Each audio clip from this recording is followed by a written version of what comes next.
Bien, bonjour à tous. Merci beaucoup de vous être rendus disponibles pour ce point presse. Merci à ceux qui sont dans la salle ici à Ballard et qui sont en distance. Nous avons aujourd'hui l'honneur de recevoir le vice-amiral d'escadre Lebas, préfet maritime de l'Atlantique, qui nous fera l'honneur d'une présentation sur les enjeux du golfe de Guinée et peut-être plus globalement, si vous avez des questions, sur son rôle de préfet maritime et les plusieurs casquettes que l'amiral Lebas porte dans ses fonctions de préfet maritime et de commandant en chef de la zone Atlantique.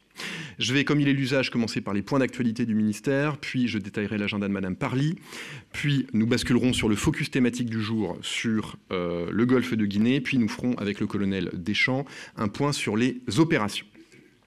Alors tout d'abord, un point d'agenda que je souhaite vous signaler dès maintenant. Le point presse de la semaine prochaine sera délocalisé aux Invalides. Nous aurons l'avantage d'être reçus par le général Baptiste au musée de l'Ordre de la Libération aux Invalides pour une séquence dédiée à l'Ordre de la Libération, à la veille de l'inhumation, vous le savez, d'Hubert Germain, dernier compagnon de la Libération, au Mont-Valérien. Nous aurons donc une visite privative du musée de l'Ordre de la Libération et ceux d'entre vous qui le souhaitent pourraient vous recueillir sur le cercueil de M. Hubert Germain. Ce point presse aura lieu mercredi 10 novembre à 14h30. On vous demandera d'être là un petit peu avant. Autre point d'actualité sans aucune transition, la réception par la Direction générale de l'armement de 4 embarcations de drones opérationnels, ce qu'on appelle les EDO. C'est une réception qui a eu lieu par la DGA le 22 octobre de cette année, qui porte à 9 le nombre d'unités livrées sur les 13 qui seront livrées à la Marine nationale au total. Alors ces embarcations, vous les voyez sur l'image, ce sont des embarcations semi-rigides, ce sont des bâtiments de servitude qui peuvent être embarqués sur des bâtiments plus armés de la Marine nationale, qui servent à des missions de surveillance de plans d'eau, à des missions d'autodéfense ou à des missions de sauvetage ou d'assistance à un homme à la mer. Nous avions passé commande en mai 2020 de 13 de ces unités à la société Zodiac Milpro, qui est une société française spécialisée dans ce type d'embarcation. Et les 4 unités que nous venons de réceptionner en octobre seront déployées à bord du porte-hélicoptère amphibie Tonnerre. Les 4 autres embarcations seront livrées dans les mois qui viennent jusqu'au premier semestre 2022 et armeront d'une part le bâtiment d'essai et de mesure Monge, le grand bâtiment blanc stationné à Brest, qui suit notamment la trajectoire des tirs de missiles quand nous en faisons, et armeront le premier patrouilleur outre-mer, le POM. Voilà. Autre point d'actualité, vous vous en souvenez, début 2021, nous avions eu cette excellente nouvelle de la part de l'OTAN qui avait retenu la France pour héberger le premier centre d'excellence en matière spatiale. Donc les choses avancent, nous avons eu dès cet été des premières personnes qui sont arrivées pour armer ce centre d'excellence OTAN. Nous allons nous doter d'infrastructures en dur à Toulouse. Ce centre est colocalisé avec le CNES et le commandement de l'espace pour toutes les synergies militaires et civiles qui en découlent. Nous aurons 50 personnes à terme qui armeront ce centre d'excellence OTAN, pour 2 tiers des militaires français, pour 1 tiers des militaires des forces alliées de l'OTAN. Alors un centre d'excellence de l'OTAN, ça sert à quoi? Ça sert à faire du retour d'expérience sur les opérations, sur les exercices, ça sert à imaginer des exercices, ça sert à élaborer des doctrines.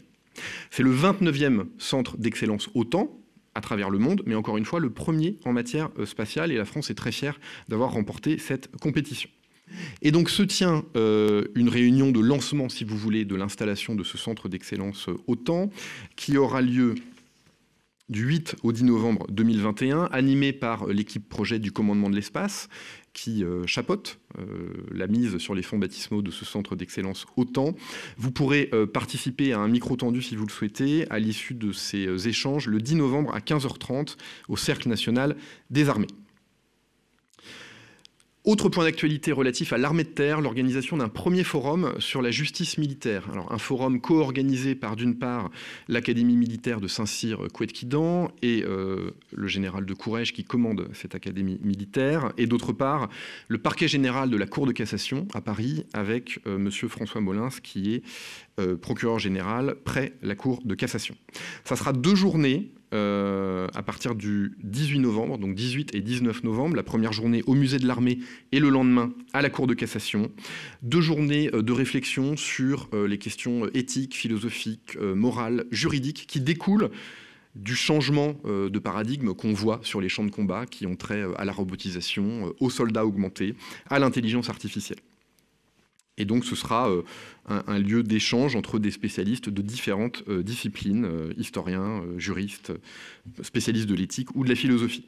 Vous-même, mesdames et messieurs les journalistes, êtes parfaitement les bienvenus à ces 2 journées, que ce soit les tables rondes ou les exposés. Vous pourrez vous accréditer auprès du CIRPATER, je pense, sous ton contrôle. Éric.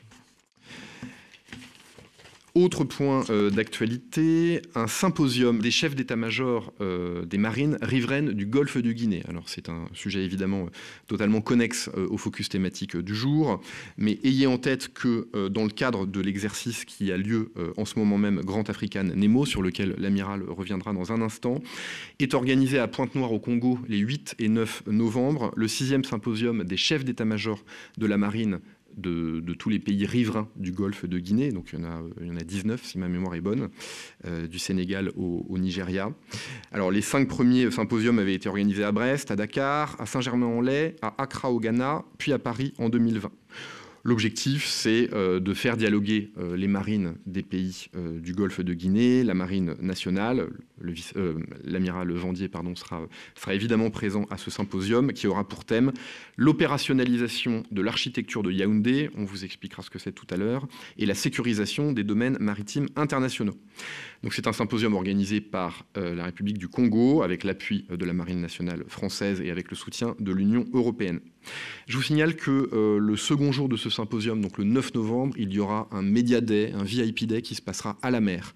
Donc si vous êtes intéressé pour embarquer dans le cadre de la clôture de l'exercice Grand African Nemo, vous pouvez vous rapprocher du CIRPA Marine et du commandant Faure et du commandant Lavaux pour vous inscrire. Voilà qui conclut les points d'actualité que je voulais partager avec vous. Auriez-vous, mesdames et messieurs, des questions ? Bonjour, Franck Cognard à France Info. J'avais une petite question sur, on va parler pull, parlons chiffon, sur les politiques qui sont appropriées, cette perte d'un contrat par une entreprise du Tarn pour la fabrication de pulls pour les armées françaises. Quelle est votre réaction à ça et quelle est éventuellement votre... non pas que votre réaction, mais vos affirmations sur le sujet. Pardon. Merci beaucoup, Monsieur Cognard, de me donner effectivement l'occasion de clarifier ce point. Peut-être, Monsieur Dugénie, vous aviez une question complémentaire sur cette même thématique, auquel cas je ferai une réponse. Oui, c'était pour détailler. Il me semble que dans le thread sur Twitter, vous dites que 78% des équipements sont faits en France. Et pour compléter la question de Franck, c'était de savoir où sont produits les 22 autres pourcents. Très bien, merci beaucoup. Donc, de quoi parle-t-on ? On parle d'un marché de fourniture de pulls, de chandails, de jerseys, de cols roulés pour les forces armées françaises. C'est un marché ancien, on parle d'un marché de septembre 2020. Donc, effectivement, il y a un point d'actualité peut-être plus saillant aujourd'hui, pour des raisons qu'il ne m'appartient pas de commenter, mais en tout cas la décision du ministère des Armées d'attribuer, dans les conditions que je vais vous expliquer juste après, ce contrat d'habillement en matière de pull à 2 entreprises françaises remonte à, il y a plusieurs mois, le mois de septembre 2020. Ce marché, il a été attribué à 2 entreprises françaises, l'une qui s'appelle Saint-James, l'autre qui s'appelle Léo Minor, et non pas Le Minor, qui est une autre entreprise textile basée dans le Sud Finistère. 2 entreprises, je pense, bien connues de vous tous, notamment Saint-James, que parfois certains improprement appellent Saint-James, pour ceux qui aiment porter des marinières l'été ou en hiver. Il y a eu une compétition, un appel d'offres, comme c'est l'usage et le cas tout à fait normal et prévu par la loi. Compétition sur des critères à la fois de qualité, de prix et d'autres critères, notamment des critères d'éco-responsabilité et de développement social et économique des entreprises. Au terme de cette compétition, menée selon des principes d'équité, de transparence, d'ouverture à la concurrence, ce sont donc ces 2 entreprises françaises qui se sont vues attribuer ce marché. Ce marché, il a été conçu par l'administration du ministère des Armées, et en l'espèce le service du commissariat des Armées, avec une volonté très claire qui est de permettre à des PME françaises de se porter candidates. Alors, 2 exemples très concrets qui vous montrent qu'on fait ce que je vous dis là.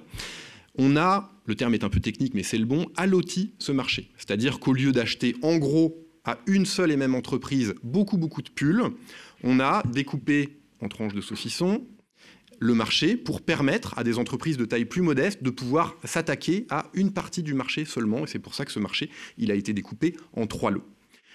Première chose. Deuxième chose, on a des conditions financières, c'est-à-dire on paye des acomptes, on paye vraiment, on file de l'eau et on donne même peut-être un peu plus d'argent au début pour permettre à des entreprises qui n'ont pas forcément une grande assise financière de se lancer dans la fabrication, souvent en grande série pour l'armée française. Effectivement, une société du Tarn qui précédemment travaillait pour nous, qui s'appelle Regain, a candidaté, n'a pas été retenue au terme de la compétition pour des critères que je ne vous détaille pas là, mais c'est assez facile de comprendre qu'il y a des critères qui sont basés sur la qualité, sur le prix, sur le délai de livraison, sur d'autres choses, et qu'ils ne sont pas arrivés premiers de cette compétition, ce qui explique qu'ils n'ont pas été retenus. Néanmoins, ce sont bien 2 entreprises françaises qui ont été mandatées par l'armée française pour fournir ces pulls. Alors oui, il est vrai qu'il y a des sous-traitants qui en l'espèce, pour l'entreprise Léo Minor, ne sont pas français, qui sont basés au Maroc et en Tunisie.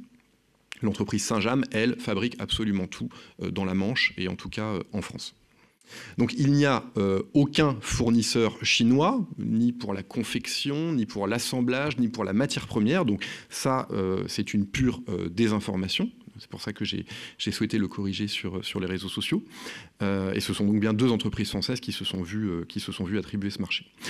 On est attentif à alimenter, évidemment, parce qu'on en a besoin, un tissu industriel français de qualité, y compris sur ces questions d'habillement. Et c'est pour ça, Monsieur Dugénie, que je signalais que 78% de nos fournisseurs en matière d'habillement au ministère des Armées sont français, ce qui nous laisse 22% qui ne sont pas français. Alors, qui sont ces 22%? En fait, nous avons 99 fournisseurs d'habillement. J'espère que je vais être clair dans la distinction entre pourcentage et valeur absolue dans ce qui suit. Sur ces 99 fournisseurs en matière d'habillement pour le ministère des Armées, 78 sont français, 78%, mais aussi 78 quand vous les comptez un à un. Et donc, ça nous en laisse 21 qui ne sont pas français. Sur ces 21, 20 sont européens et 1 est américain. Je vous ai parlé d'habillement, mais on pourrait parler des autres matières que travaille le service de commissariat des armées, que ce soit les services aux personnes, le mobilier de bureau, et ce sont à chaque fois des prestations ou des fournitures qui sont très très largement commandées auprès de fournisseurs français. Vous parliez de ce marché pour les pulls divisé en 3 lots, avec donc 2 gagnants, mais il y a un 3e, c'est-à-dire qu'il y a Saint-James... La même entreprise a remporté 2 lots. Léo Minor a remporté 2 lots sur les 3. Est-ce qu'on peut... C'est pour fournir quoi exactement et quelle est la taille de ce marché? J'ai pas compris la deuxième partie de votre question. Quelle est la taille de ce marché et c'était pour fournir quoi exactement? Alors, jusqu'où va l'habillement du soldat? Parlons des choses sérieuses. L'habillement du soldat, il est, je dirais, complet, puisque, chose que j'aurais dû vous dire, et pardon, je vais le compléter d'abord, vis-à-vis de l'entreprise Regain, qui est une entreprise importante pour nous, bien que ce marché n'a pas été remporté par eux, 2 choses ont été faites par le ministère des Armées. D'une part, nous avons passé dans le cadre des mesures de relance suite au Covid, commande pour 15 000 chandails auprès de cette entreprise, pour un montant de 500 000 €, un petit peu plus même, d'une part. Et d'autre part, nous faisons des travaux de recherche et de développement avec eux sur des sous-vêtements innovants, des sous-vêtements pour les pilotes, voilà, qui ont besoin d'être confortables dans leurs sous-vêtements, ce que chacun peut comprendre. Et ces travaux de recherche et de développement, nous les menons avec l'entreprise Regain. C'est une entreprise importante et avec laquelle nous continuons donc à travailler. Alors de quoi parle-t-on dans ce marché? C'est un marché qui globalement est d'un ordre de grandeur de 2 millions d'euros. Voilà. Je vous donne un ordre de grandeur. Alors, les articles qui résultent de ce marché sont des chandails bleus et des chandails verts, col en V à chaque fois, des pulls verts, des jerseys avec des pattes d'épaule soit bleu marine, soit vert autant, et des jerseys marins bleu marine et des jerseys col roulé. Voilà de quoi nous parlons concrètement. On a appris cette semaine que Sophie Petronin était de retour au Mali. Et on a eu la confirmation aujourd'hui encore par son fils sur BFM TV. La France avait beaucoup œuvré pour obtenir sa libération et dans ce type de situation de prise d'otage, les armées sont souvent sollicitées dans des conditions difficiles. Quelle est votre réaction à cette annonce? Quelle est la réaction de l'état-major, du ministère à l'annonce justement du retour de Sophie Petronin au Mali? Nous regrettons cette situation et le porte-parole du gouvernement, Gabriel Attal, a donné tous les éléments sur ce sujet, donc je vous renvoie à ces déclarations.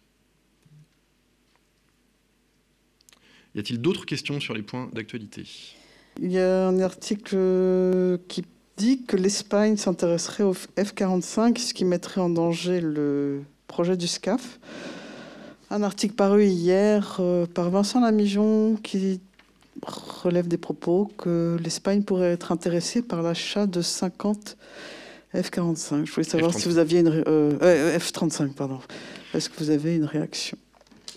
Nous sommes en train d'investiguer ce qui a été avancé par votre collègue. Justement, le délégué général pour l'armement, Joël Barre, est toujours même en Espagne. Donc ça sera l'occasion d'un moment de clarification avec son homologue sur ce point. L'Espagne, comme vous le savez, est dotée d'un porte-aéronefs qui emporte des avions type Harrier. Donc il se peut, et ce n'est peut-être pas nouveau, que l'Espagne manifeste un intérêt pour remplacer ces Harrier vieillissants. Ce que je peux vous dire, c'est que et ça, je dirais, il revient à l'Espagne d'apporter des précisions sur ce point. Sur le SCAF, l'Espagne a toujours été au rendez-vous, que ce soit au plan du calendrier ou au plan des engagements financiers à mettre pour que ce projet se fasse. Vous vous souvenez de la signature de l'étape de lancement du démonstrateur à Paris il y a quelques mois maintenant, en présence de la ministre espagnole. Les engagements financiers sur toutes les études du SCAF sont tenus très rigoureusement par l'Espagne, donc il n'y a aucun doute de la part du ministère des Armées sur la volonté espagnole d'avancer sur le projet du SCAF. Et pour leurs besoins propres en matière de F-35 éventuels, je vous ai dit ce que je pouvais vous en dire et je vous renvoie vers mon homologue espagnol. Madame Élise Vincent souhaite savoir ce qui va être précisément inauguré à Toulouse le 8 novembre. Vous parlez peut-être du centre d'excellence OTAN spatial, Madame Vincent ? On attend la réponse de Madame Vincent. Bon, si on parle bien du sujet spatial dont j'ai parlé, il n'y a rien qui se passe à Toulouse, selon moi. Il n'y a pas de première pierre ou ce genre de choses, si c'est l'objet de votre question. Ce dont on parle, c'est une réunion de lancement à Paris, un kick-off meeting pour que la France présente à ses partenaires le calendrier, les modalités du projet de construction et de constitution du centre d'excellence OTAN en matière spatiale, certes à Toulouse, mais réunion depuis Paris. C'était bien la question de Madame Vincent. Okay, j'espère avoir répondu à votre question, Madame. Oui, bien sûr, Monsieur Tanguy. Oui, j'avais deux incidentes suite à la question d'Anne sur le SCAF. Où en est-on sur le MOS, puisque tout se terminait fin octobre, sur la base du premier contrat qui avait été notifié? Est-ce que ça se poursuit? Si oui, avec qui? Et pour faire quoi? Ça, c'est la première question. Deuxième question, depuis quelques heures, la plupart des pays concernés par l'EPC, le European... Patrol. Voilà, c'est ça, Patrol Corvette. Se sont exprimés sur ce programme en France, où on est quand même censé en prendre 6. On n'a pas entendu de choses particulières. Manifestement, il y a eu une réunion importante qui a eu lieu au mois d'octobre. On n'en a pas du tout parlé en France. Est-ce que vous avez des éléments là-dessus? Et enfin, sur Barkhane, alors ça fera peut-être le lien avec ce qui suit sur le point opération du colonel. Mais néanmoins, quand on a eu plusieurs briefings depuis la rentrée, on nous a dit à plusieurs reprises qu'il ne fallait pas rentrer dans le détail des volumes de troupes stationnées sur les dernières FOB du Nord. On nous a bien expliqué qu'il ne fallait pas donner les dates de fermeture de ces FOB.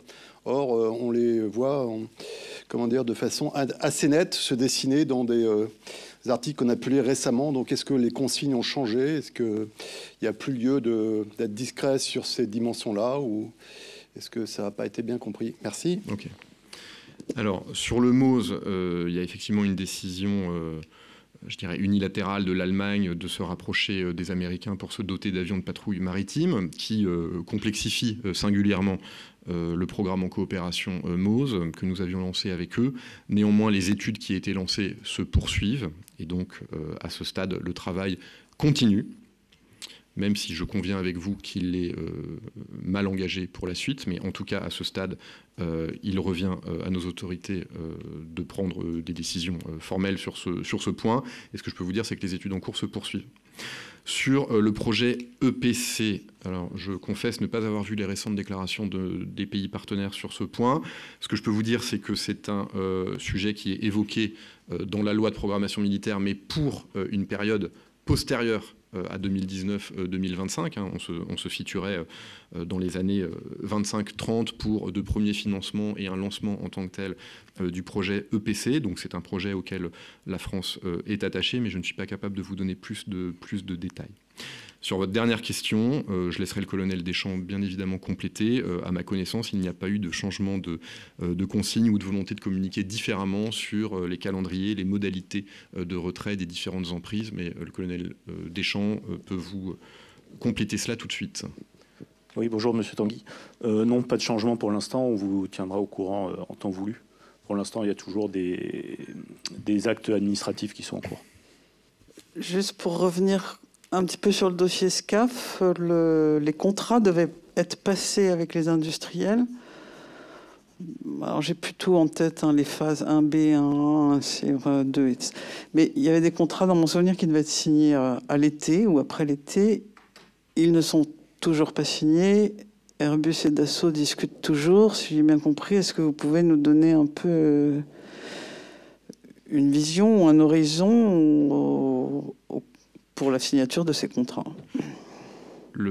L'accord politique sur la volonté d'avancer, sur le calendrier d'un démonstrateur en 27, sur le découpage en 2 phases pour le SCAF, donc une phase 1B jusqu'en 2024, une phase 2 entre 2024 et 2027. Tout cela est agréé entre les parties françaises, allemandes et espagnoles.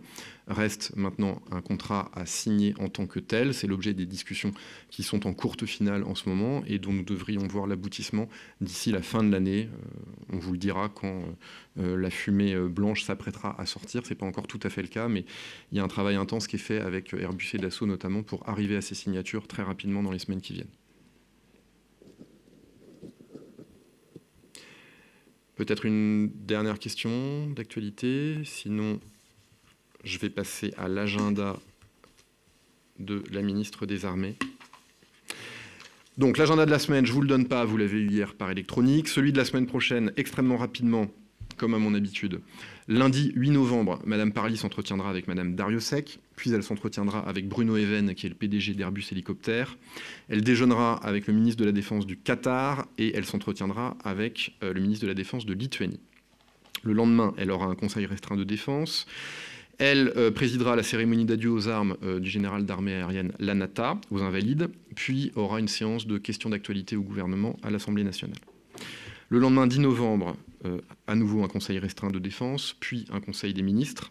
Ensuite, une réunion du Conseil général de l'armement, puis un hommage à Hubert Germain aux Invalides, et enfin, au Cercle national des armées, à Saint-Augustin, un dîner des familles des soldats morts pour la France. Le lendemain matin, 11 novembre, elle aura un petit déjeuner avec les familles des militaires décédés en 2021.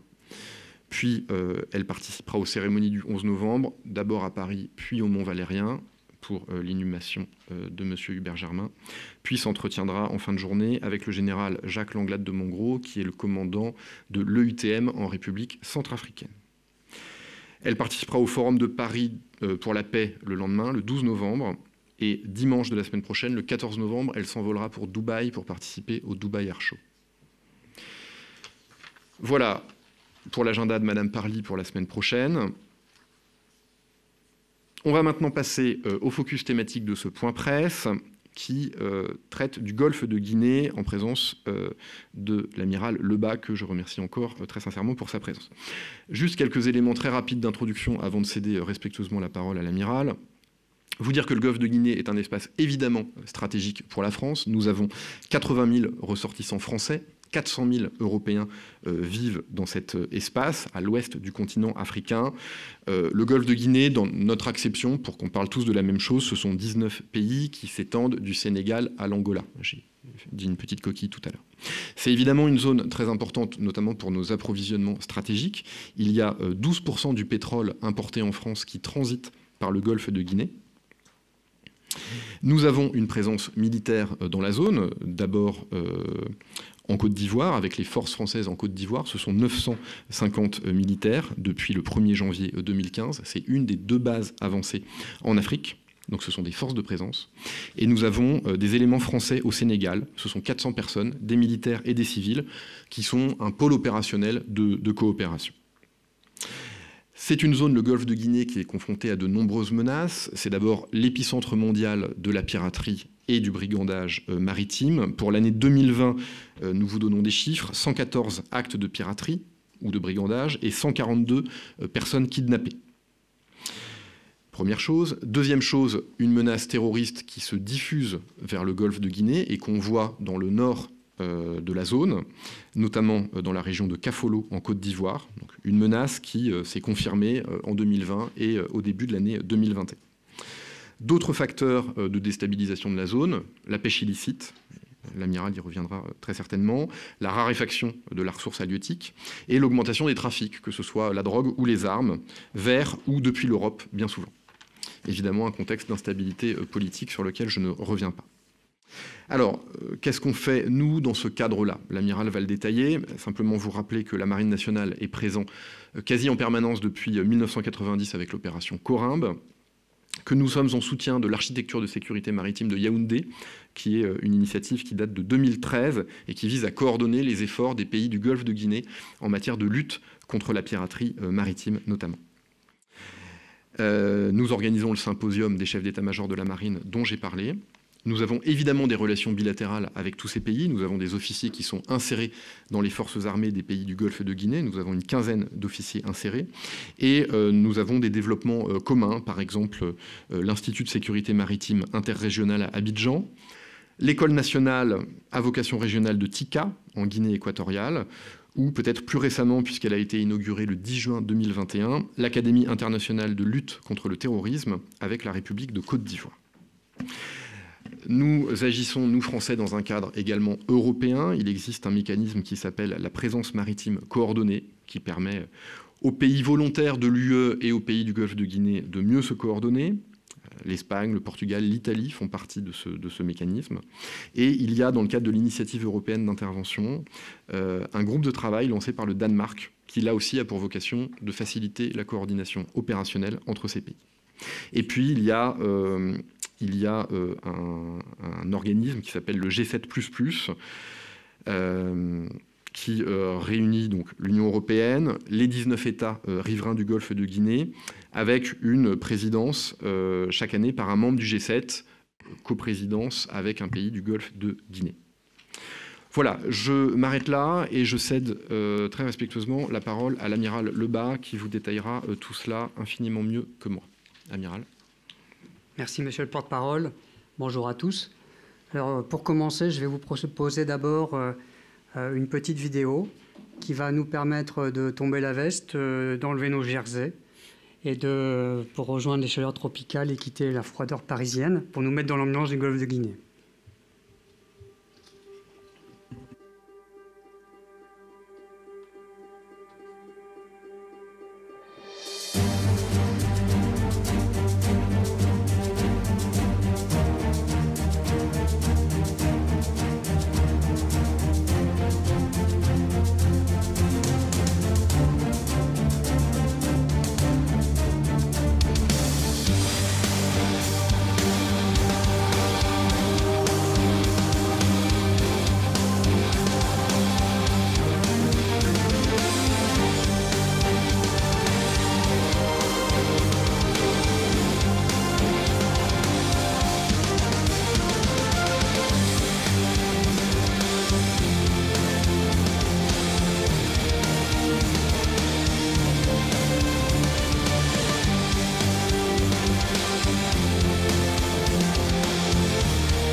Quand on parle du Golfe de Guinée, la première chose à avoir bien en tête, c'est d'abord l'immensité de l'espace. On va vous montrer une carte où vous voyez à l'échelle la France comparée à cette région, qui est bien plus grande que la Méditerranée. Donc, immensité de l'espace, et aussi, ça a été dit tout à l'heure, une région qui est extrêmement stratégique pour l'économie, non seulement pour la France, mais aussi pour les Africains, pour l'économie africaine. C'est d'abord une densité démographique très importante. Le Nigeria, plus de 220 millions d'habitants, des grandes villes, parmi les plus grandes du monde, qui sont agglutinées tout autour du Golfe, sur la côte. 50% de la production pétrolière africaine vient de cette région, c'est 10% de la production mondiale. Donc une grande source de revenus pour les pays qui peuvent en bénéficier. Et puis aussi une ressource halieutique importante. Il faut savoir que là-bas, tout autour du Golfe, le poisson représente à peu près 40% de l'assiette quotidienne pour se nourrir. Donc l'importance stratégique. Et lorsqu'on regarde la carte, on voit aussi que pour exporter toutes ces richesses et pour importer les besoins pour cette population, eh bien, il y a de nombreux ports, des ports très importants qui ont été ouverts, qui se sont développés, et donc des routes maritimes pour rejoindre ces ports. Et la géographie fait que ces routes maritimes sont disséminées un peu sur tout le théâtre. C'est totalement différent, par exemple, de ce qu'on peut trouver en mer Rouge et dans le golfe d'Aden, où le trafic est concentré sur des routes maritimes qui ne desservent très peu la région et qui sont plutôt destinées à rejoindre l'Asie du Sud-Est ou le golfe arabo-persique. Alors que là, il y a vraiment un trafic qui est disséminé sur tout le golfe, ce qui fait que cet entrelacement de routes maritimes, cette diversité d'activités économiques, 400 bateaux commerciaux qui transitent chaque jour, sans compter les bateaux de pêche, tous les petits trafics, les bateaux de passagers. C'est donc une zone qui est extrêmement difficile à surveiller, qui est relativement complexe à appréhender, même si elle paraît d'une certaine manière assez homogène dans sa présentation. C'est aussi 1 million de tonnes de poissons. Voilà, donc très rapidement, pour brosser l'environnement, vous savez comme moi, et ça a déjà été dit, que c'est une zone certes stratégique pour l'Afrique, mais c'est aussi une zone qui concentre beaucoup de menaces. Alors la plus connue, celle qui fait souvent la une de l'actualité, c'est la menace de la piraterie. Sur les 5 dernières années, de 2017 à 2020, on était sur à peu près 90 à 110, 114 même l'an dernier, actes de piraterie par an. Alors ça ne veut pas dire autant de bateaux capturés, c'est en moyenne entre 20 et 25 bateaux qui sont capturés, parce qu'il y a beaucoup d'actes de piraterie qui ne se traduisent pas par des captures, qui sont des échecs pour les pirates. Et ça représente surtout derrière autour de 140 marins capturés, pris en otage. En 2021, on observe une inflexion, une tendance inverse. Alors, on reste très prudent. Là, on quitte la saison de pluie. Il y a moins d'actes de piraterie pendant cette saison de pluie. On va arriver dans une saison plus propice pour les pirates. Donc, avant de faire un bilan définitif de l'année, bien sûr, on va rester prudent. Mais néanmoins, on observe d'ores et déjà une vraie inflexion avec jusqu'à maintenant 42 actes de piraterie depuis le début de l'année.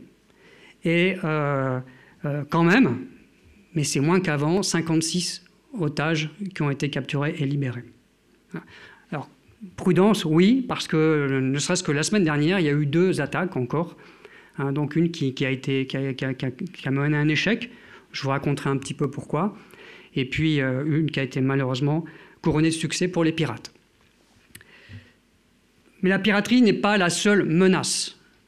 Il y en a d'autres, et le premier rang desquels je vais placer la pêche illicite. Une pêche illicite qui, d'abord, détourne 40% du revenu normalement, qui devrait normalement revenir à tous ces États. Donc c'est 1,5 milliard, 2 milliards de pertes de revenus pour tous les États côtiers. Et c'est surtout un impact fort sur la ressource halieutique, parce que c'est une pêche désorganisée qui détruit la ressource. Donc un impact fort pour les pêcheurs locaux qui trouvent moins de poissons. Et puis en plus, Il y a aussi une forme de trafic avec du poisson qui est revendu sur les marchés, du poisson capturé par ces bateaux qui pêchent de manière illégale et qui ont des formes de... Voilà, qui peuvent revendre ces poissons à bas prix sur les marchés locaux pour se faire accepter en quelque sorte, et donc qui détruisent aussi le marché du poisson. Donc le pêcheur non seulement il ne trouve plus de poisson, mais en plus il le vend à bas prix. Donc un pêcheur qui ne peut plus pêcher, qui ne peut plus vivre de sa pêche, il devient pirate dans certaines régions, il devient souvent migrant, donc il déménage et rejoint la ville. Augmentation très nette aussi d'une autre menace, c'est celle des trafics. Trafic de drogue. Donc vous voyez sur cette carte, cocaïne qui vient d'Amérique du Sud, qui transite via l'Afrique vers l'Europe, mais aussi retour d'un trafic qui avait disparu, qui est le trafic de hashish venant du Maroc et qui va irriguer tout le golfe de Guinée. Sachant que la valeur marchande de cette drogue a nettement augmenté parce qu'on a densifié les doses de produits narcotiques dans ce hashish, donc il a un effet donc il est vendu plus cher. Donc trafic de drogue qui s'étend, on a très clairement cette année dans la marine, on a explosé tous les records de saisie de drogue, pas seulement dans le golfe de Guinée, mais partout ailleurs, dans les autres théâtres où habituellement nous menons des opérations contre le narcotrafic. Donc une vraie tendance lourde d'augmentation qui est inquiétante. Trafic d'armes, trafic de pétrole, et puis trafic humain, alors, même si je ne suis pas en mesure de vous le caractériser, mais on sait qu'il y a aussi du trafic humain. Tout ça connecté, de plus en plus connecté à des réseaux mafieux entre eux, notamment les réseaux sud-américains et les réseaux européens. Donc une zone stratégique, certes, mais une zone qui concentre beaucoup de menaces. Donc, par conséquent, on observe dans le golfe de Guinée une présence croissante de marines européennes, de marines de nos alliés qui s'y déploient justement pour traiter de ces enjeux stratégiques qui s'y développent et qui sont croissants. La France, bien sûr, qui est un acteur majeur dans la zone de longue date. Ça a été dit, la mission Corymbe depuis plus de 30 ans, mais déjà avant Corymbe, on était déployés en quasi-permanence. D'autres nations sont présentes. Le Portugal, qui a une histoire dans cette région, qui très régulièrement envoie des patrouilleurs, alors pas de manière permanente, mais on les voit très régulièrement. Les Espagnols également. Les Américains ont nettement augmenté leur présence depuis plus de 10 ans. Ils organisent d'ailleurs un exercice très important au Bagram Express qui rassemble beaucoup de marines occidentales et puis des marines africaines pour Alors, les Américains se déploient non pas seulement dans le golfe de Guinée, mais se déploient aussi de l'autre côté, sur la façade est de l'Afrique. On observe des nouveaux acteurs, ou retour d'acteurs qu'on voyait de manière très épisodique. Je pense à l'Italie, qui depuis un an, maintenant un peu plus d'un an, déploie pendant 2 tiers de l'année une FREMM dans la zone, en soutien de ses intérêts ENI, l'exploitant pétrolier, et puis aussi pour protection des bateaux de MSC, qui est une compagnie, enfin un armateur italien, italo-suisse. On observe également le retour des Britanniques, tout récemment. Ils viennent d'arriver sur le théâtre. D'ailleurs, ils sont impliqués dans l'exercice que je vais vous présenter tout à l'heure.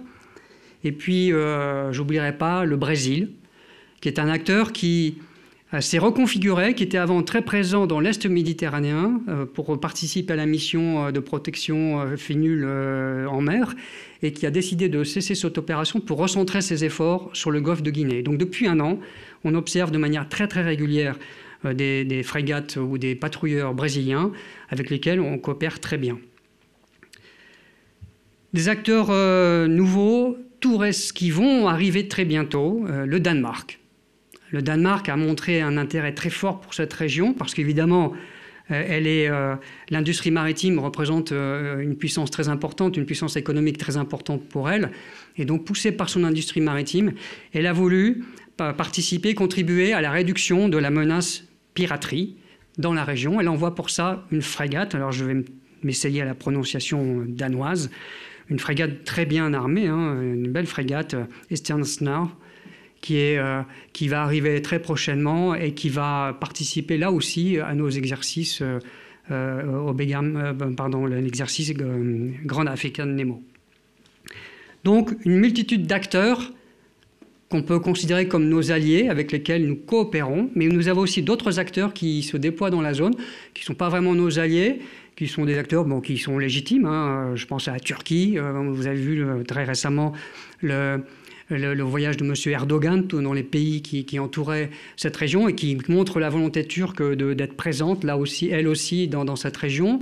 On connaît l'influence, la présence chinoise de très longue date, une présence économique, notamment dans les infrastructures portuaires qui sont vraiment largement fournies par les industriels chinois.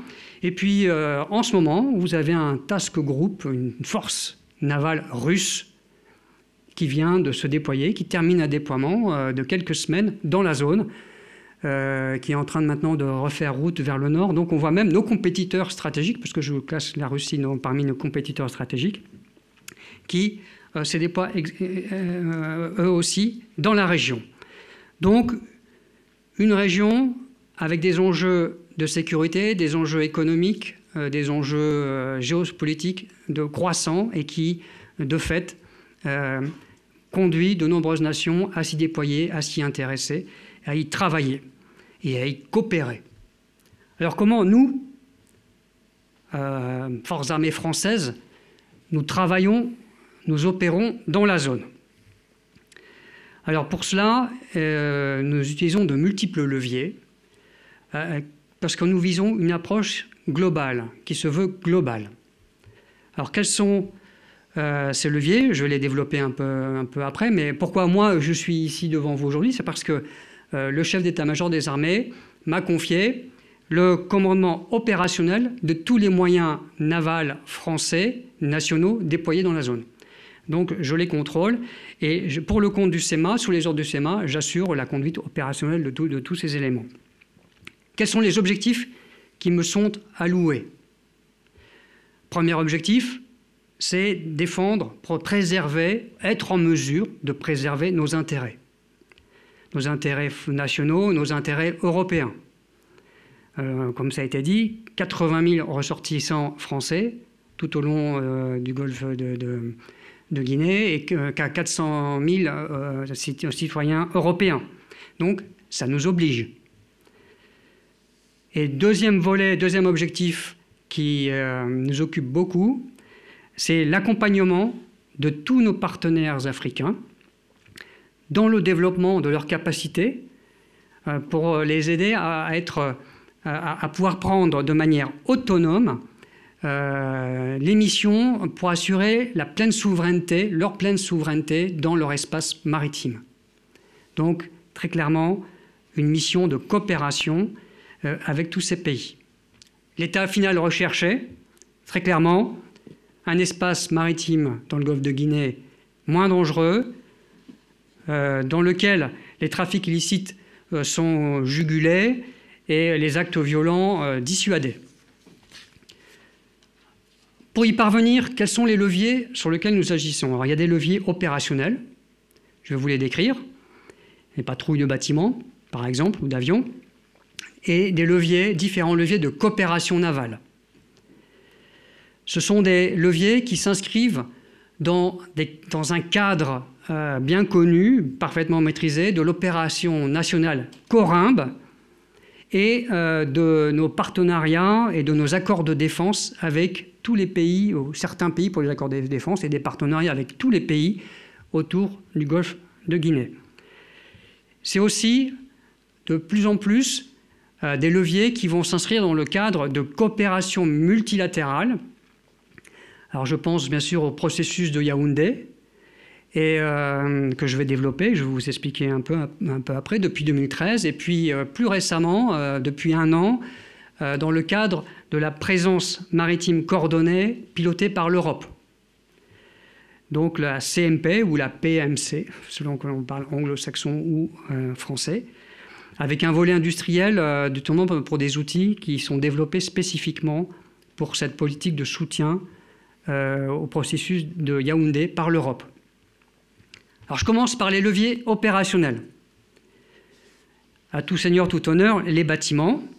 Donc je vais faire simple, hein, pour vous présenter ces leviers opérationnels, je vais vous présenter les moyens qui sont déployés et je ferai les commentaires, hein, pour vous expliquer comment ils sont utilisés, dans quel but. Alors je vais commencer par les bâtiments. Corymbe, depuis plus de 30 ans, une présence quasi permanente de bâtiments dont le format est choisi en fonction des circonstances opérationnelles. Donc ça peut être des patrouilleurs de haute mer sans hélicoptère, ça peut être des frégates de surveillance dotées d'hélicoptères ou des porte-hélicoptères amphibies comme celui que vous avez vu sur le film. Voilà, des choix qui sont faits par le CPCO et en relation avec nous en fonction du niveau de menace ou des exercices qu'on veut mener, du type de coopération qu'on entend développer. Aujourd'hui, enfin la semaine dernière, un patrouilleur de haute mer, le Ducoing, vient de quitter la zone et a passé la main à une frégate de surveillance, le Germinal, qui est doté d'un hélicoptère Dauphin et qui vient des Antilles. Voilà, donc, ce sont des mandats, pour être clair, pour être même précis, c'est le 158e mandat, 159e pardon, pour le Germinal, 159e mandat, des mandats qui durent en moyenne 3 mois. Alors que font ces bateaux sur zone? Eh bien, on a essayé de catégoriser leurs différents types de missions. Première mission, mission nationale, qu'on appelle Chana, poisson local, pour ceux qui voudraient rechercher l'origine de ce surnom de mission. C'est une patrouille dissuasive dans les zones les plus risquées d'un point de vue de la piraterie. Donc une présence qui vise à la réassurance du trafic maritime et puis aussi quelques plateformes pétrolières qui se trouvent dans le sud de cette zone de danger piraterie. Alors évidemment, on analyse en permanence où se trouvent ces dangers de piraterie. Il y a 5 ans, ils étaient clairement concentrés sur le fond du golfe de Guinée. Et puis, au fur et à mesure de l'évolution de la lutte contre cette piraterie, elle s'est étendue. Et je peux vous expliquer éventuellement au travers des questions si ça vous intéresse tout à l'heure. Elle s'est étendue de plus en plus loin des côtes et même maintenant de plus en plus vers le sud. Donc, il faut réactualiser en permanence où se trouvent ces dangers, ces risques piraterie. Nous avons aussi des patrouilles opérationnelles qu'on appelle SAGN, là aussi un poisson. Le SAGN qui est des patrouilles qui sont menées en binôme avec des bateaux de marines africaines, par exemple le Sénégal. Donc ce sont des patrouilles qui sont menées en commun, qui visent à mener tout le type de missions qu'on peut mener dans cette région, des surveillances contre les pêches illicites, contre les trafics, surveillance éventuellement contre la piraterie quand on est dans des zones où il y a des dangers de piraterie. Donc ce sont bien des missions opérationnelles menées en partenariat avec nos alliés africains. Alors le but, c'est de partager notre expertise, nos méthodes de travail, et de développer la connaissance mutuelle avec eux, avec des effets positifs évidemment, puisque ce sont des missions opérationnelles, ce ne sont pas des entraînements, des effets opérationnels directs sur la surveillance de la zone et l'endiguement, par exemple, du fléau de la pêche illicite. Autre type de mission qui peut intervenir de manière opportuniste quand une occasion se présente, ce sont des missions contre le narcotrafic. Donc, du renseignement nous provient des agences internationales qui suivent, qui luttent contre le narcotrafic. Et on nous signale un client d'intérêt qui transite dans la zone.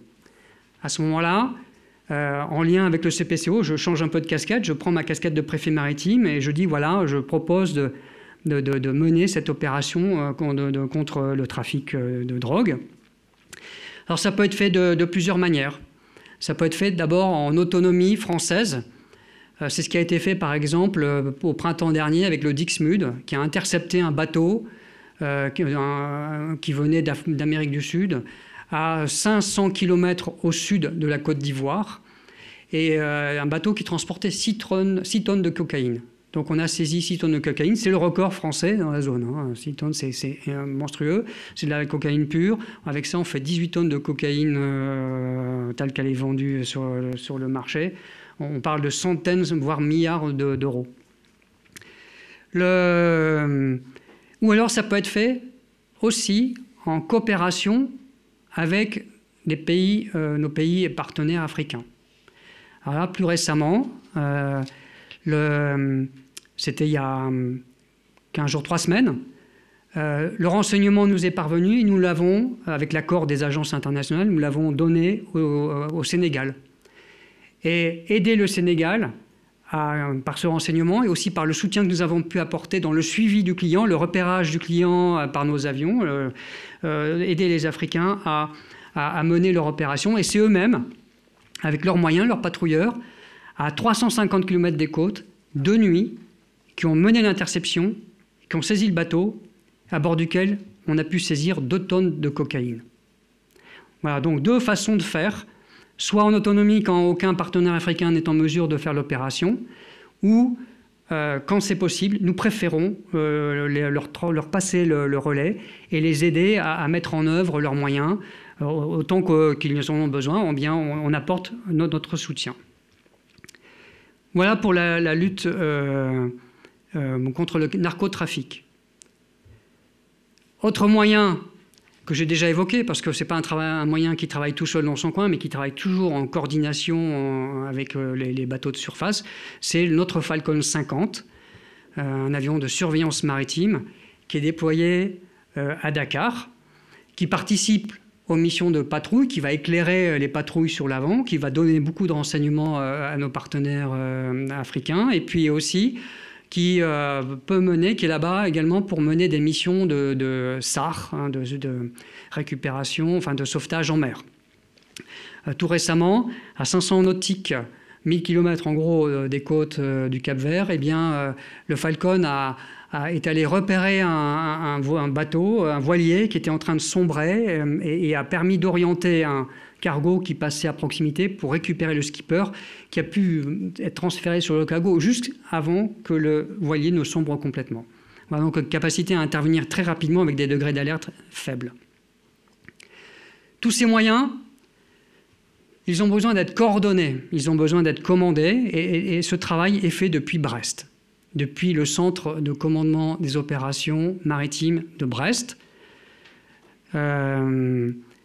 C'est un outil puissant qui pilote non seulement les opérations dans cette zone, mais aussi toutes les opérations dans l'Atlantique, jusqu'à l'Atlantique Nord, jusqu'au détroit de Bering.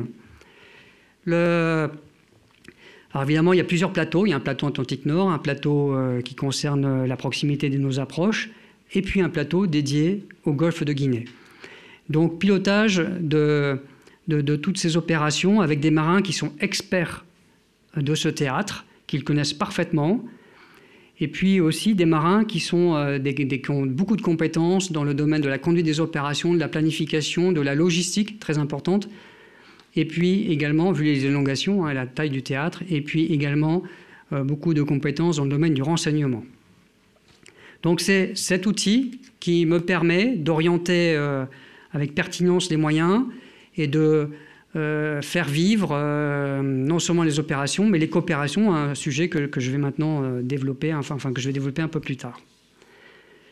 Un autre outil très important dans le golfe de Guinée, qui est moins militaire, même s'il est armé par des militaires, qui s'appelle le MICA Center.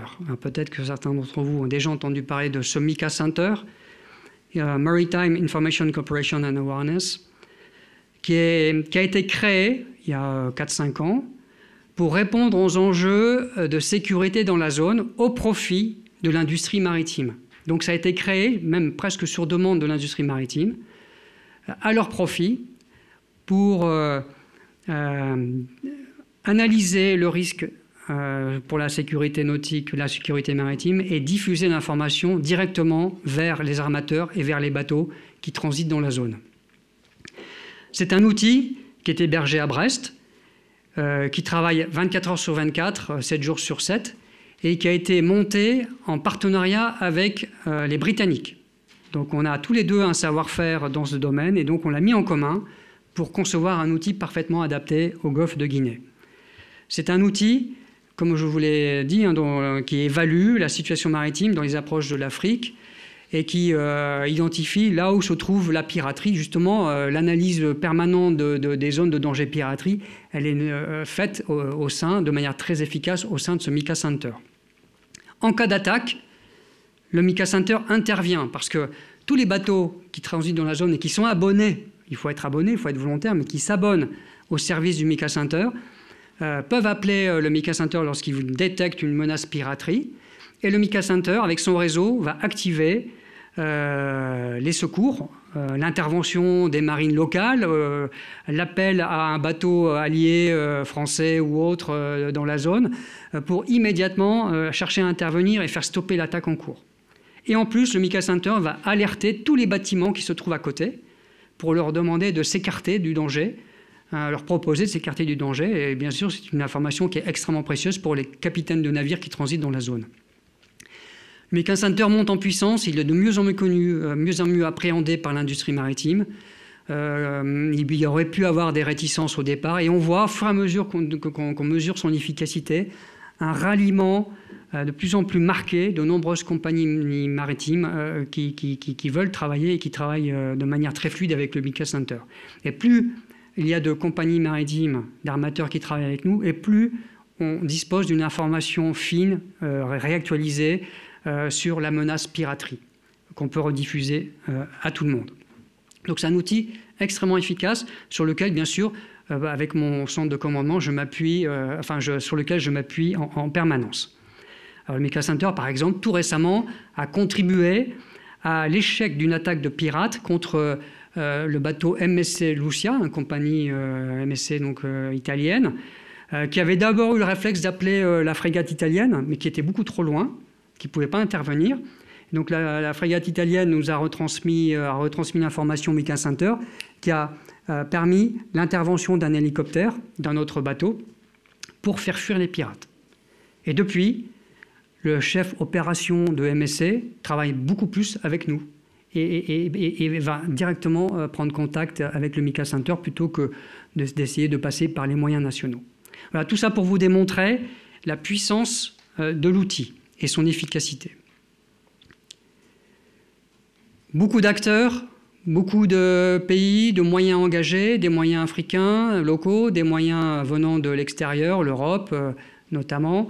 Et donc, il faut des outils pour travailler en réseau. Cet outil principal qui se développe et qui arrive quasiment à maturité, en tout cas qui mature un peu plus chaque mois depuis un an, depuis sa mise en œuvre opérationnelle, c'est l'outil YARIS.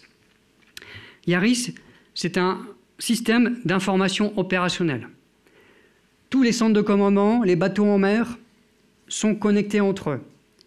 C'est un outil qui a été conçu spécifiquement pour le processus de Yaoundé, pour l'architecture de Yaoundé, c'est-à-dire c'est permettre de connecter entre eux les 19 pays membres de l'architecture de Yaoundé. Tous les centres de commandement ont vocation à recevoir YARIS et à l'utiliser pour partager l'information. Et les bateaux en mer. Et aussi, bien sûr, les centres de commandement partenaires, comme par exemple le MICA Center, qui dispose de YARIS, et puis le COM à Brest. Et bien sûr, dans d'autres pays européens.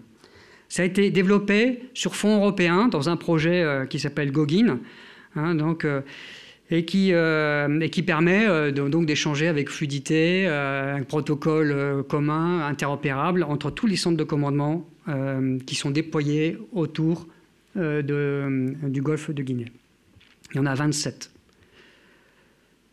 Voilà pour les outils opérationnels qui sont utilisés, qui permettent de conduire notre action, de développer notre action dans la zone. Peut-être, Amiral, on se donne encore quelques minutes et ensuite on prend les questions, parce que j'imagine qu'elles sont nombreuses sur ce théâtre. Je vous laisse... Alors, très rapidement, les leviers de coopération navale, deuxième levier. Donc, des exercices de plus ou moins grande envergure. Je vais juste en citer un, c'est Grand African Nemo, qui a lieu en ce moment, qui a commencé il y a 2 jours, jusqu'à la fin de la semaine. 19 pays qui jouent, donc les 19 pays autour du golfe de Guinée, plus une dizaine de pays partenaires. Les pays partenaires fournissent les plastrons Par exemple, le Germinal, qui est déployé actuellement, fournit des plastrons. Et les pays du Golfe de Guinée jouent contre ces plastrons qui simulent des menaces, piraterie, trafic, etc. L'exercice se joue dans tous les pays. C'est-à-dire que ce n'est pas concentré sur une zone géographique, ça se joue en même temps partout. Et ça vise à mettre en œuvre, à opérationnaliser l'architecture de Yaoundé. Donc tout ce qui se passe à un endroit, dans le nord du Golfe de Guinée, est partagé via le réseau Yaris avec les autres centres de commandement. Donc l'idée, on en est au début bien sûr, mais l'idée c'est bien un exercice monté spécifiquement pour opérationnaliser le processus de Yaoundé. C'est une 50aine de bateaux engagés, 6 aéronefs là, qui jouent aujourd'hui.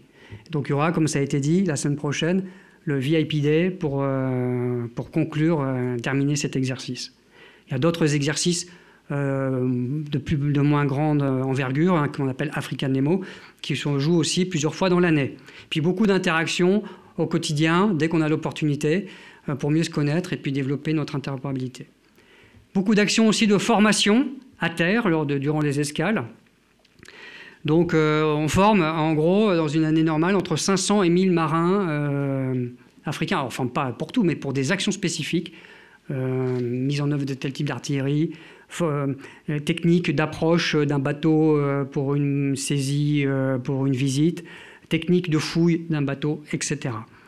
Donc des embarquements d'officiers africains aussi à bord de nos bateaux, etc. Donc, beaucoup d'actions de coopération, de formation à terre, en mer.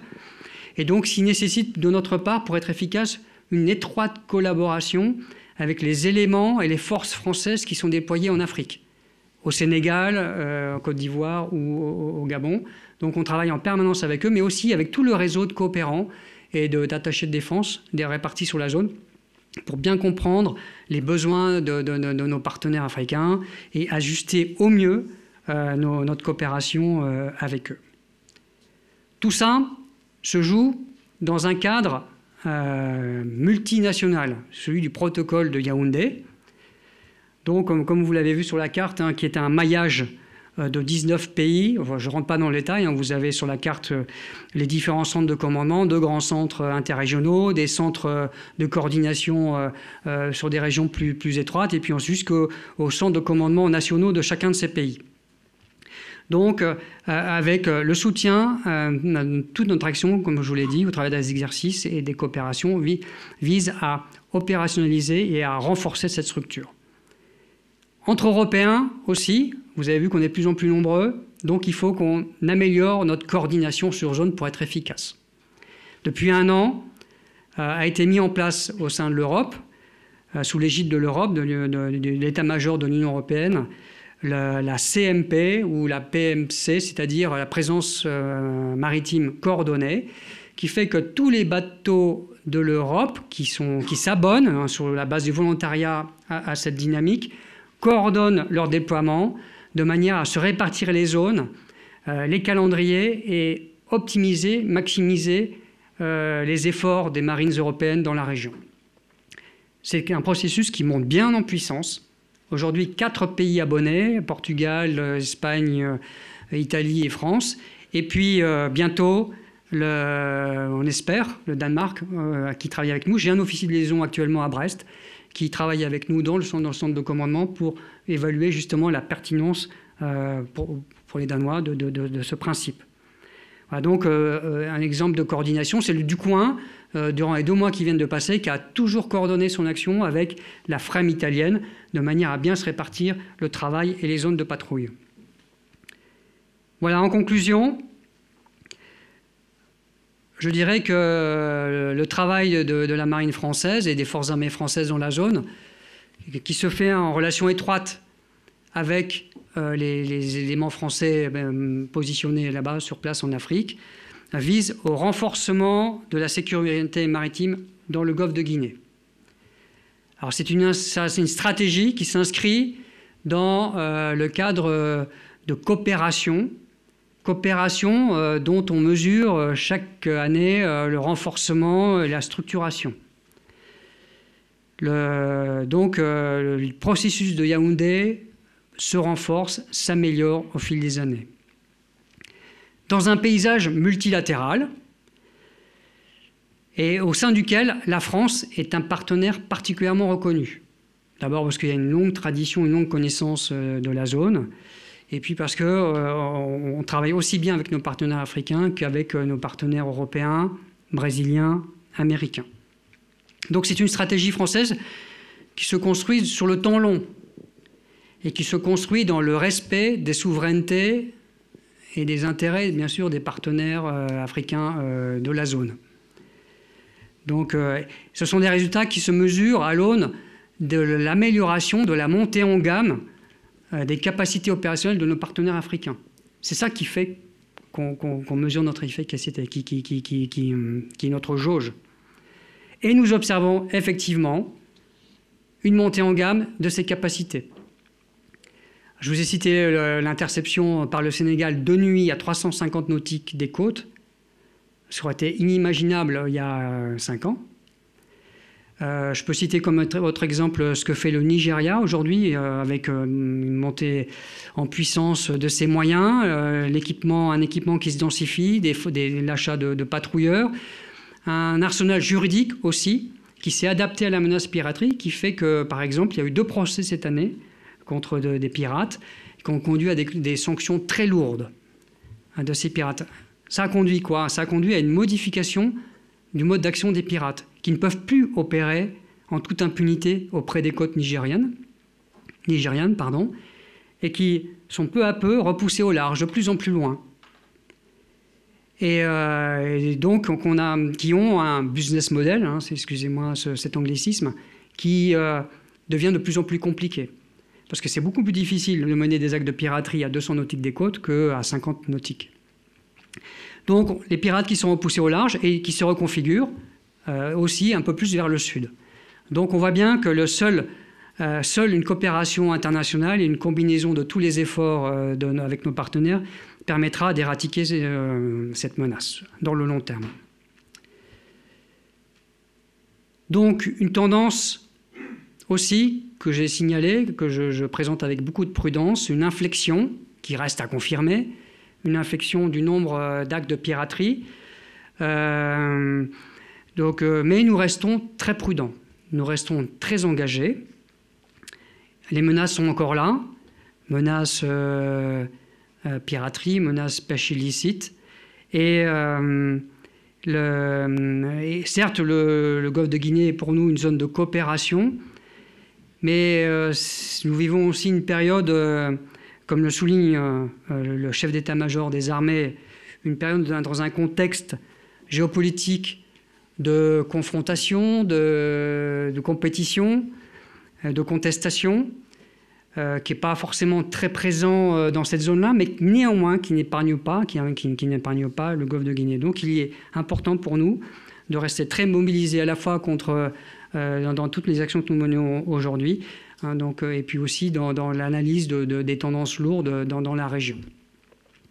Voilà, j'ai déjà beaucoup parlé, mais maintenant je vous laisse, merci de votre attention, et je laisse la place à vos questions.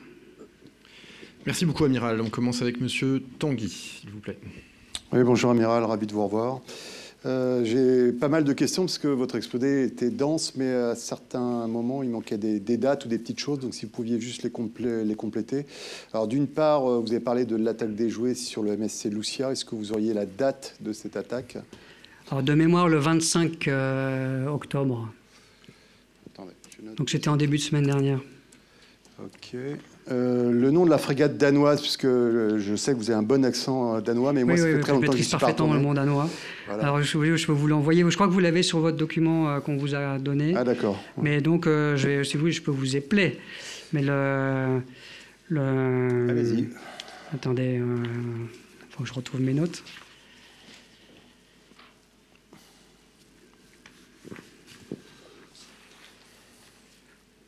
C'est pas très grave. Non, bah, écoutez, je vous donnerai ça après, à l'issue de la conférence. Est-ce que vous avez une idée, sinon, du contenu du task group russe? Qu'est-ce qu'il y a dans ce task group russe? Parce que j'avoue que j'ai un peu zappé le passage de cette escadre russe dans la région. Oui, alors donc c'était une frégate bien connue de nos services, puisqu'il s'agissait du Koulakov, qui était accompagné de son task group dans lequel on va trouver un remorqueur et puis un ravitailleur qui s'est déployé, Cap-Vert, puis ensuite quelques escales dans la zone centre du golfe de Guinée qui est maintenant en train de faire route vers le nord. Ok, je poursuis sur mon QCM. Qui a développé Googin, dont vous avez parlé? L'outil en tant que tel. Googin, alors c'est un outil qui a été développé par un industriel français, si je ne me trompe pas, dont je n'ai pas le nom en tête. C'est presque fini. Bon, ça va, merci. Mais c'est un industriel, donc c'est un logiciel qui a été développé spécifiquement par un industriel français. D'accord. Et sinon, une question, une remarque pour le Sirpa Marine. Est-ce que vous auriez le total de la drogue saisie par la marine depuis le début de l'année? Parce que comme l'amiral l'a fait remarquer, c'est une année exceptionnelle, donc j'imagine que le chiffre va jaillir dans les secondes qui viennent. Alors quand on dit exceptionnel, ça ne veut pas dire qu'on en est fier, ça veut dire qu'on est inquiet. Non, forcément. Oui, on voit une tendance, je ne pourrais pas vous dire. Me semble... Non, c'est pour le Sirpa Marine, amiral. Vous ne oui. faites pas toute la drogue sur toutes les mers. Oui. Oui, mais je suis quand même les chiffres parce que c'est un sujet sur lequel j'ai eu l'occasion de lutter contre les trafics aussi bien en océan Indien et un peu dans les Caraïbes. Donc c'est un sujet que je suis toujours avec intérêt. Et je termine juste par une remarque, et je rends le micro après, c'est promis. On voit bien à travers de votre point presse que c'est quand même très dense. Je pense que ça aurait été intéressant qu'on puisse avoir une opportunité d'aller sur cet exercice. On ne l'a pas eu, c'est dommage. Peut-être une réflexion à avoir pour les prochains exercices qui se passent sur l'eau. L'armée de terre, l'armée de l'air nous font participer à leurs exercices, à leurs opérations. Ce serait bien que la marine s'y mette aussi. Merci. De fait, il me semble que vous êtes invité à la deuxième journée, en tout cas à la journée de clôture à la mer dont j'ai parlé tout à l'heure dans les points d'actualité, mais on en reparlera après ce point presse. Autre question en salle, sinon il y a des questions en audio. Alors, en audio, je crois qu'une personne de l'AFP souhaitait poser une question. Pouvez-vous nous dire combien d'actes de piraterie ou de brigandage maritime sont empêchés par la France et par ses partenaires environ chaque année? Parce que vous nous disiez qu'il y a en moyenne 90 à 120 actes de piraterie constatés.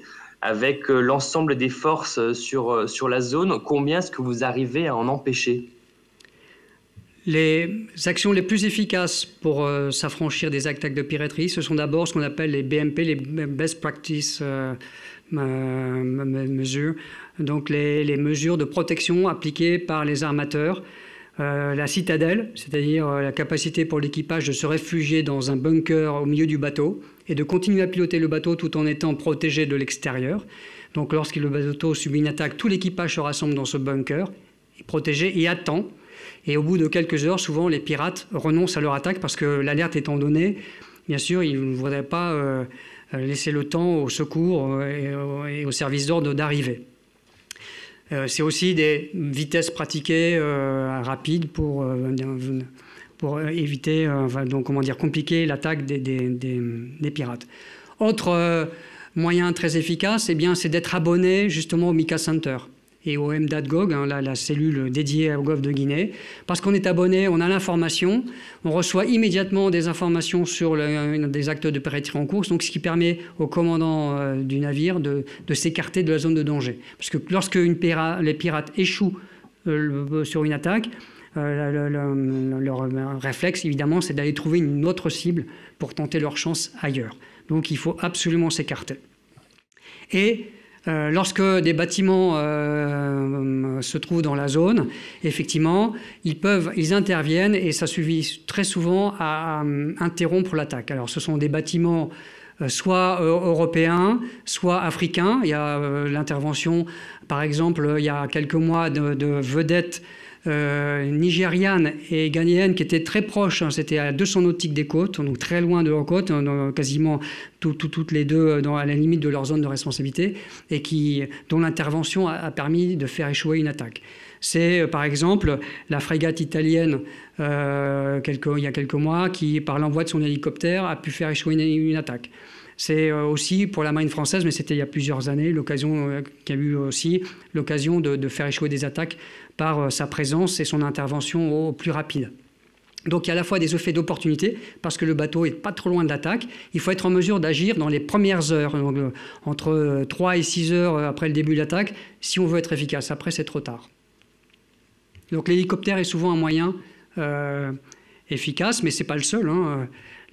Beaucoup de patrouilleurs africains ne sont pas équipés d'hélicoptères et pourtant sont efficaces en repoussant la menace piraterie plus au large. Merci, amiral. Une question de Monsieur Vavasseur en audio. Oui, merci Hervé. Bonjour amiral. Comme évoqué, fin octobre, donc le destroyer russe Koulakov a porté secours au porte-conteneur Lucia dans le golfe de Guinée. Les Russes ont apparemment libéré l'équipage qui était pris en otage et mis en fuite les pirates. Est-ce que vous pouvez nous dire si cette opération russe a été coordonnée avec vos moyens ou avec d'autres marines occidentales ou avec le Mika Center ? Oui, tout à fait. Le Mika Center a joué un rôle très important pour signaler l'attaque. D'abord, comme je vous l'ai dit, c'est ce bateau qui était de la MSC et qui s'est d'abord adressé au bateau italien, qui a retransmis l'alerte vers le Mika Center. Et le Mika Center a alerté à la fois les bateaux cibles potentiels aux alentours et les bateaux capables d'intervenir. Il se trouvait que la frégate était en mesure d'envoyer son hélicoptère, ce qu'elle a pu faire pour faire échouer l'attaque. Alors, je n'ai pas les détails exacts, je n'avais pas en tête qu'ils avaient libéré l'équipage, qui laisse entendre qu'il y a eu une reprise de vie-force. Je pense que c'est plutôt la présence de l'hélicoptère qui a fait fuir les pirates. En tout cas, c'est comme ça que nous, on a interprété l'événement avec les renseignements qu'on a jusqu'à maintenant. Merci, amiral. Une question de Madame Vincent, du Monde. Alors, une question pour Madame Élise Vincent. Le groupe Bolloré, via sa branche Africa Logistique, est en train de se retirer d'Afrique et notamment du golfe de Guinée. Le groupe Bolloré représente parmi les principaux intérêts français dans la région. Un tel mouvement de restructuration au sein de l'industrie maritime peut-il impacter le dispositif français ? Se justifiera-t-il toujours de la même manière ? Nous, comme je vous dis, la principale... nos intérêts, c'est surtout nos concitoyens, les 80 000 Français, les 400 000 Européens qui sont dans la zone. Donc, si Bolloré se retourne, eux vont rester. Donc, évidemment, les intérêts français, la nécessité d'être présent et d'être en mesure de protéger nos concitoyens sera toujours d'actualité. Alors, Bolloré, l'impact, c'est principalement sur la logistique de la marine, parce qu'on s'appuie beaucoup sur le groupe Bolloré, justement. Donc, il est probable qu'on soit amené à retravailler sur les soutiens logistiques de nos bateaux dans la zone. Peut-être qu'il n'y aura aucun changement, peut-être qu'il faudra changer, j'en sais rien. Voilà. Mais il n'y aura pas un impact immédiat sur notre dispositif. Il y a beaucoup d'autres intérêts. Et puis, il y a aussi toute la relation que nous avons avec nos partenaires africains, qui est déterminante. Donc, qui est l'autre volet, l'autre objectif de notre déploiement. Il n'y a pas que les intérêts nationaux, il y a aussi nos intérêts au travers des relations que nous déployons et que nous développons avec nos partenaires africains. Merci, amiral. Peut-être deux dernières questions. Bonsoir, amiral. Landry Tchachouan, correspondant à Equinox Télévision du Cameroun.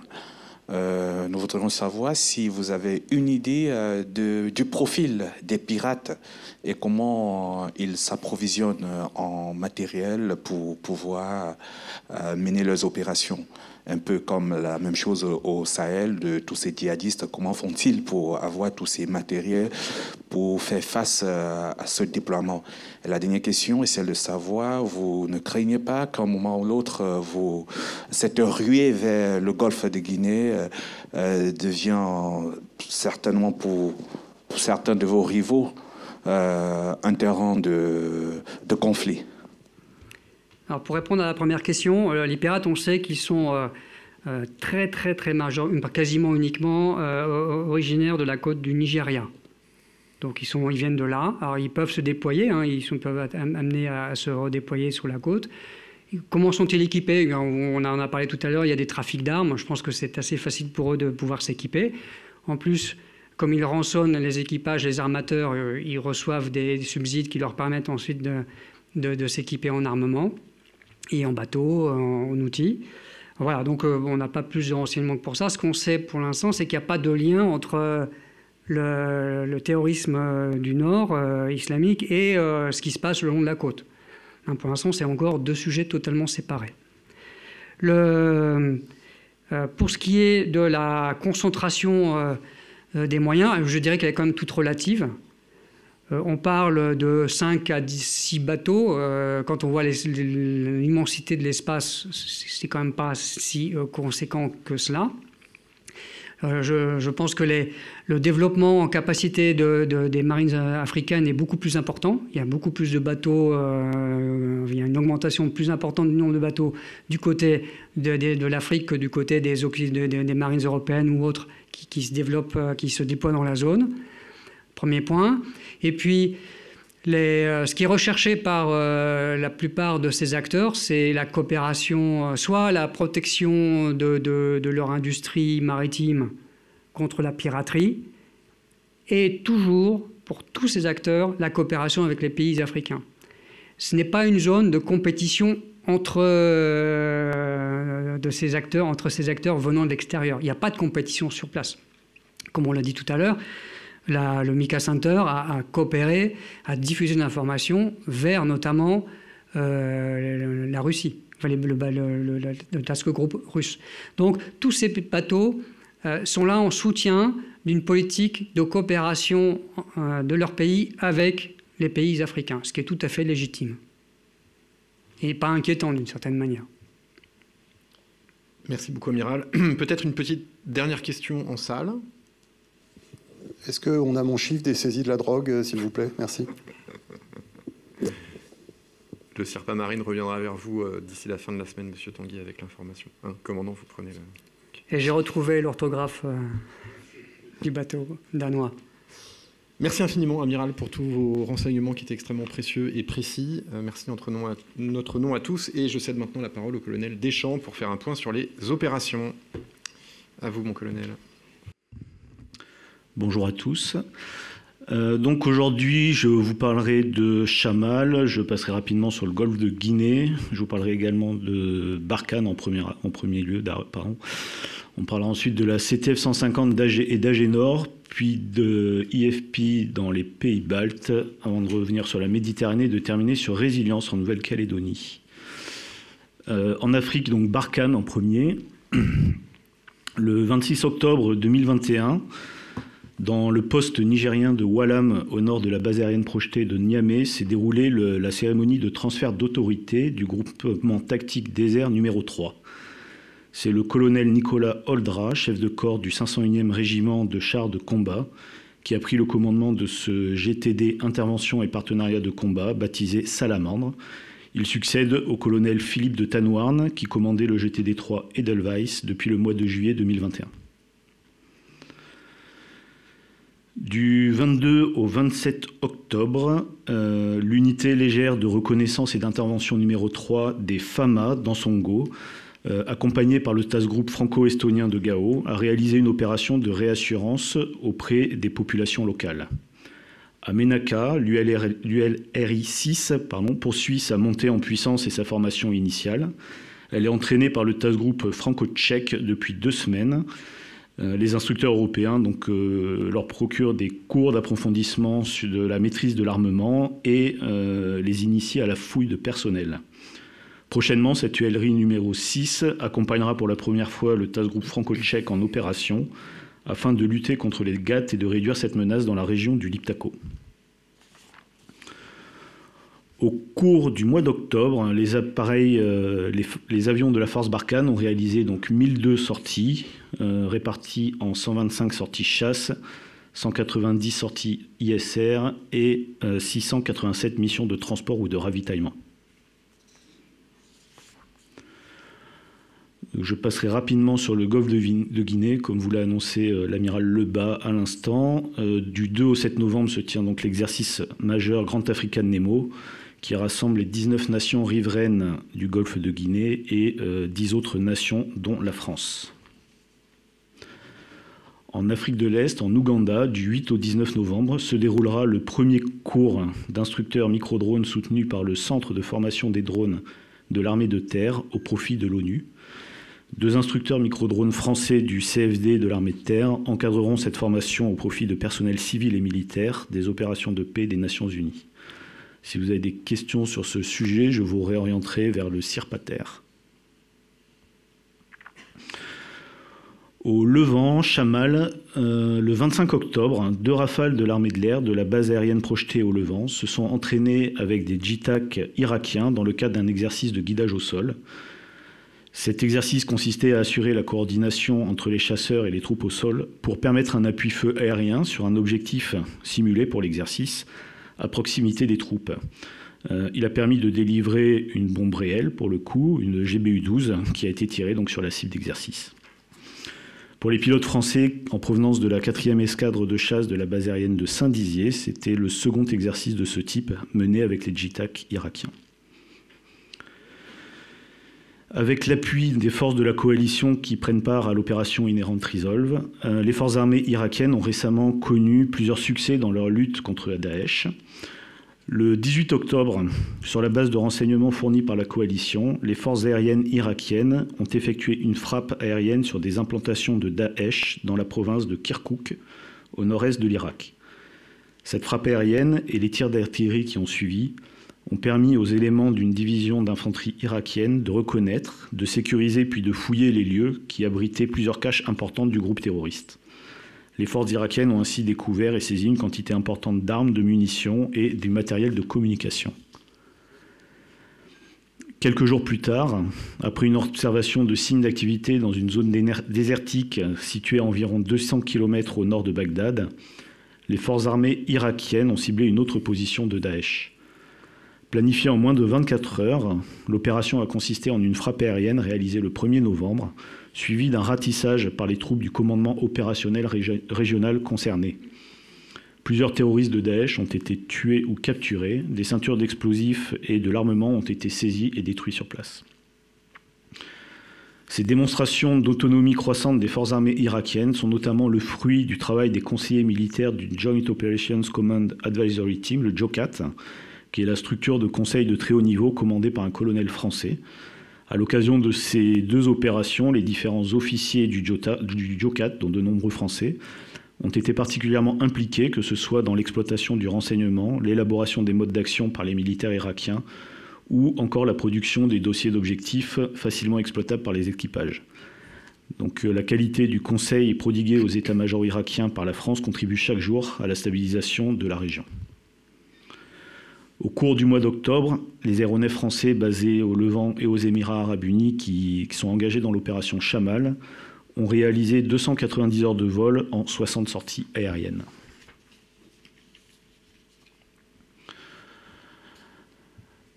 En mer Rouge, donc l'Atlantique 2, basé à Djibouti, a effectué une mission de surveillance maritime dans la zone le 25 octobre, en coordination avec la frégate de défense aérienne Chevalier-Paul, qui a également patrouillé en mer Rouge le 26 octobre. L'Atlantique 2 sera prochainement déployé au sein de l'opération Agénor, à compter de la mi-novembre. Et le Chevalier-Paul fait ensuite escale à Djibouti et apparaît ce jour pour intégrer la CTF 150 à la fin de la semaine. Au Fazoy, c'est la frégate de surveillance Floréal qui a quitté la base navale du port de Galets à La Réunion le 26 octobre et qui est intégrée à cette même CTF 150 en soutien direct depuis le 29 octobre au large d'Oman. Pour rappel, la CTF 150, c'est l'une des 3 forces opérationnelles multinationales qui composent la Combined Maritime Forces, la CMF 150, qui réunit 34 pays afin de renforcer la sécurité maritime dans cette zone stratégique, notamment en luttant contre les trafics illicites qui concourent au financement du terrorisme et à la criminalité organisée. Dans le golfe arabo-persique et le détroit d'Ormuz, la frégate italienne multimission Martinengo a appareillé de Doha le 25 octobre pour patrouiller dans le centre du golfe arabo-persique dans le cadre de l'opération Agénor. Elle a ensuite effectué une patrouille dans le détroit d'Ormuz et dans le golfe d'Oman le 27 octobre.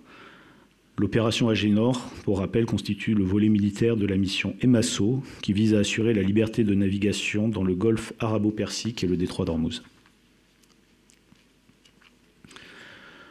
Dans les pays baltes, Lynx 11 poursuit son activité du 19 au 29 octobre. Le sous-GTIA Lynx 11 a mené des entraînements conjoints dans le camp militaire de Tapa avec une section d'infanterie estonienne du Scout Battalion. Cette unité estonienne mène actuellement sa mise en condition finale en vue de son prochain déploiement dans l'opération Barkhane, prévue en décembre.